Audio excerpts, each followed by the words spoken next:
क्या ये किताब क्या कर रहे हैं? गलत है, कभी तो जा रहा है।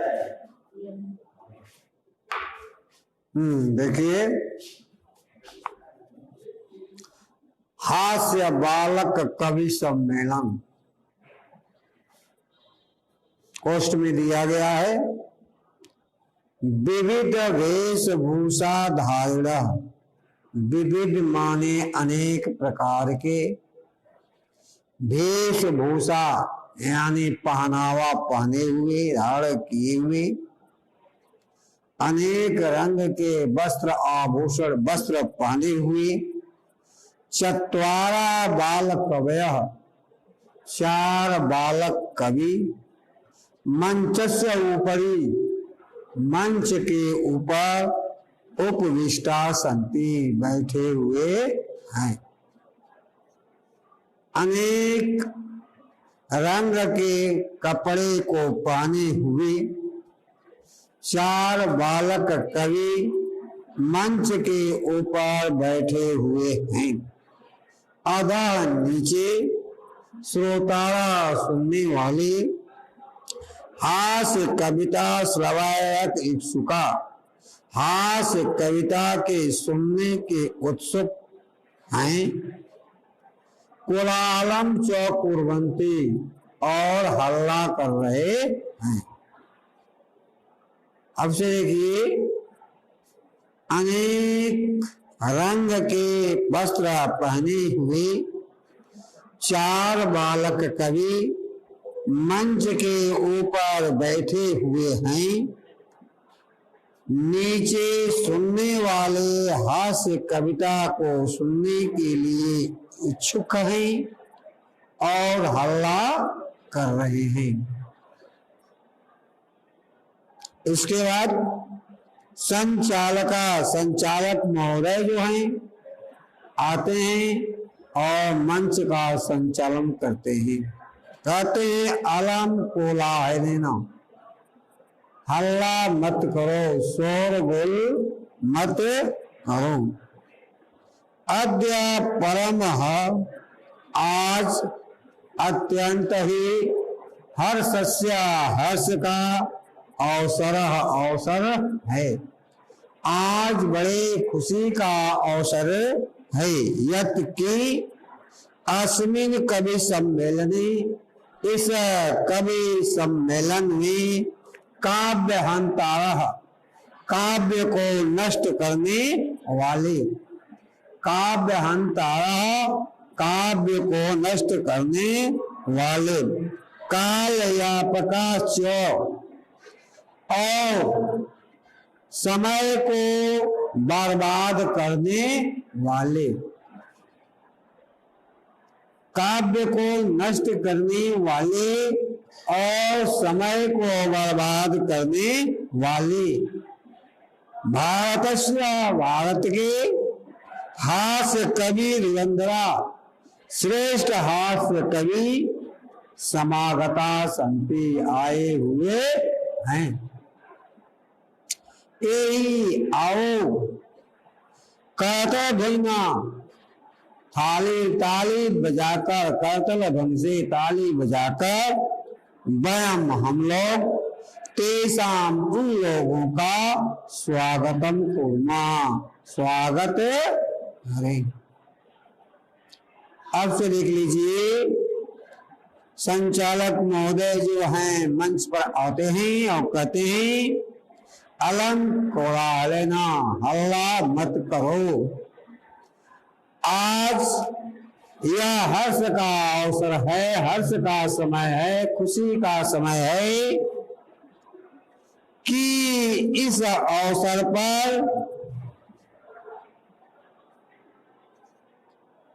आज यह हर्ष का अवसर है कि इस कवि सम्मेलन में काव्य अंतारा, काव्य को नष्ट करने वाले और समय को बर्बाद करने वाले भारत के श्रेष्ठ हास्य कवि आए हुए हैं। आइए कारतल ध्वनि से यानी ताले बजा करके हम लोग इनका स्वागत करें। इतना कहने के बाद गजाधर नाम का एक बालक कवि उठ करके खड़ा होता है। क्या कहता है गजाधर? सर्वभौम रसकोभ्यम, सभी रसिकों को नमो नमः, मैं नमस्कार करता हूँ। सभी रसिकों को मैं नमस्कार करता हूँ। प्रथम तावत अहम, पहले मैं आधुनिक वैद्यम, आधुनिक वैद्य को, आधुनिक डॉक्टर के उद्देश्य के, आधुनिक डॉक्टर के उद्देश्य को स्वकीयम काव्यम श्रवामि, अपने काव्य में सुनाता हूं। पहले हम आप लोगों को आधुनिक डॉक्टर के उद्देश्य को अपने काव्य में सुनाता हूं।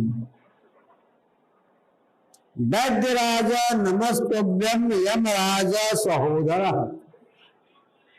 यमराज का सहोदर भाई वैद्यराज मैं आपका नमस्कार करता हूं।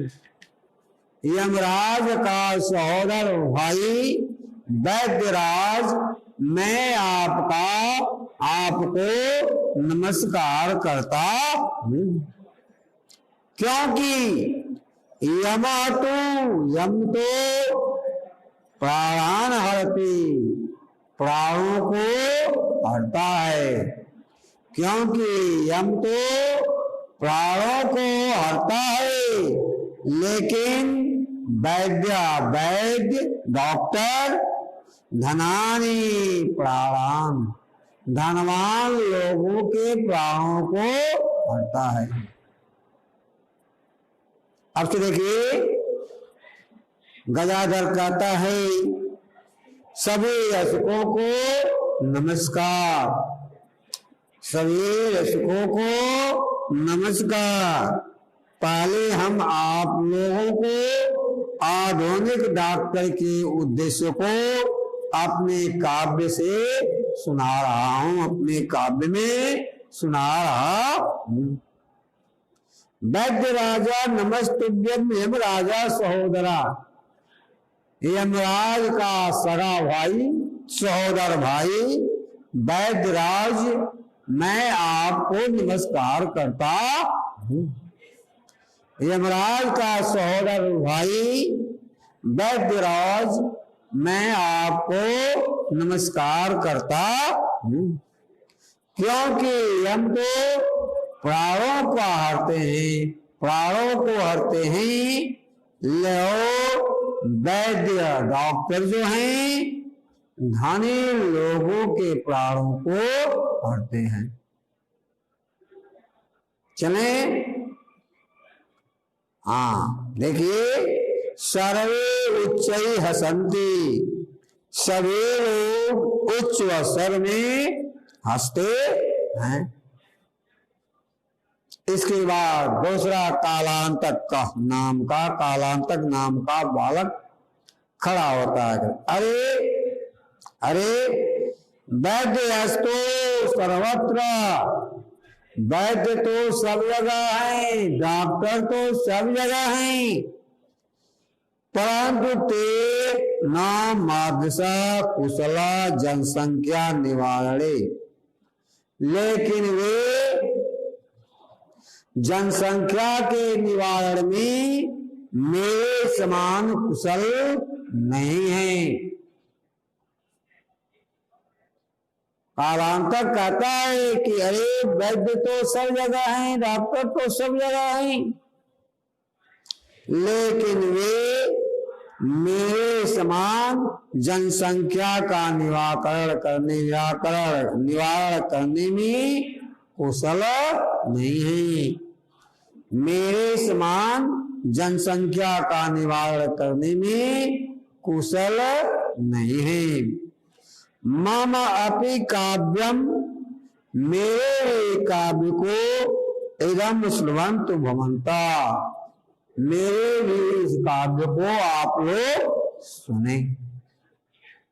अब से देखिए, अरे वैद्य तो सब जगह है, परंतु मेरे समान जनसंख्या निवारण में कुशल नहीं है।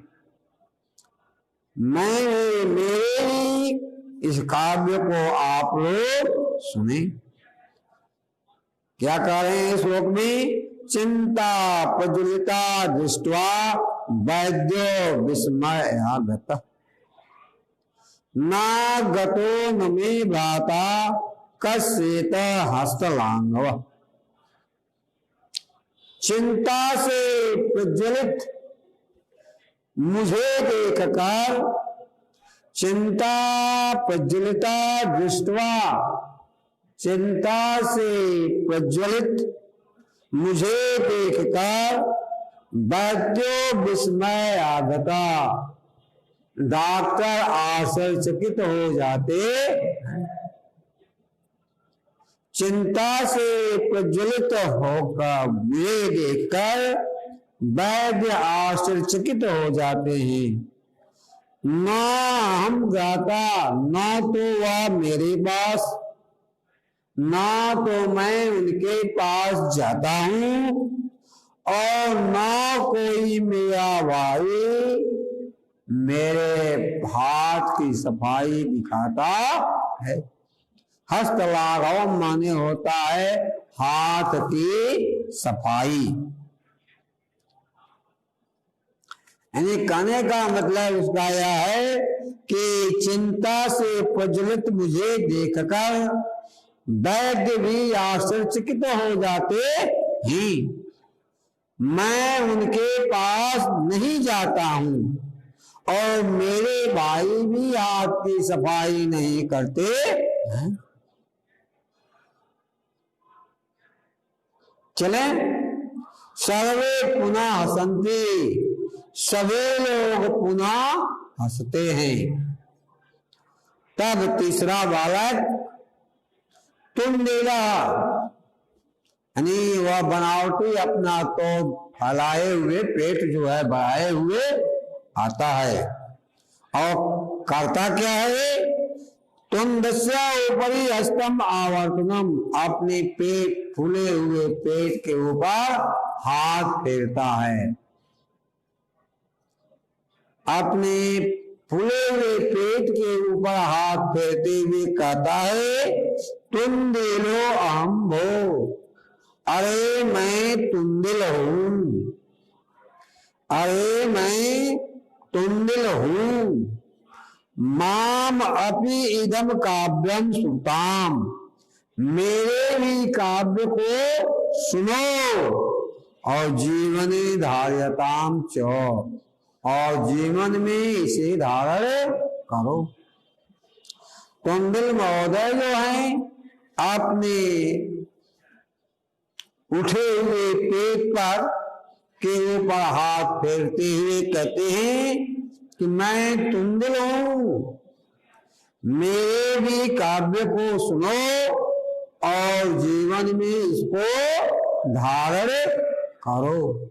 उनका काव्य क्या है? परा अन्नम स्वाप्य दुर्बुद्धे मां शरीरम दया कुरु, परा अन्नम दुर्लभम लोके शरीराणि पुनः न। कहता है कि ऐ दुर्बुद्धे, पराय अन्न प्राप्य, दूसरे का अन्न पा करके मेरे शरीर के ऊपर भी दया करिए। ऐ दुर्बुद्धि, दूसरे का अन्न प्राप्त करके मेरे शरीर के ऊपर भी दया कीजिए, क्योंकि परा अन्नम दुर्लभम लोके, संसार में दूसरे का अन्न प्राप्त करना दुर्लभ है, लेकिन शरीराणि पुनः पुनः, शरीर तो बार बार आ जाती है। कहता है दुंदिल, का काव्य का यह अर्थ है कि ऐ दुर्बुद्धे, दूसरे का अन्न प्राप्त करना, दूसरे के अन्न को प्राप्त करके मेरे शरीर पर दया करो। ऐ दुर्बुद्धे, दूसरे का अन्न प्राप्त करके मेरे शरीर पर दया करो, क्योंकि दूसरे का अन्न संसार में पाना दुर्लभ है। दूसरे का अन्न संसार में पाना दुर्लभ है, लेकिन शरीर तो बार बार आती है और जाती है। सर्वे पुनः अट्टहासम कुर्वन्ति, सभी इस बात को सुन करके पुनः अट्टहास करके हंसते हैं। सभी लोग जो हैं खुशी में होकर के हंसना प्रारंभ कर देते हैं। इसके बाद चौथा कभी आएंगे, आज नहीं कल।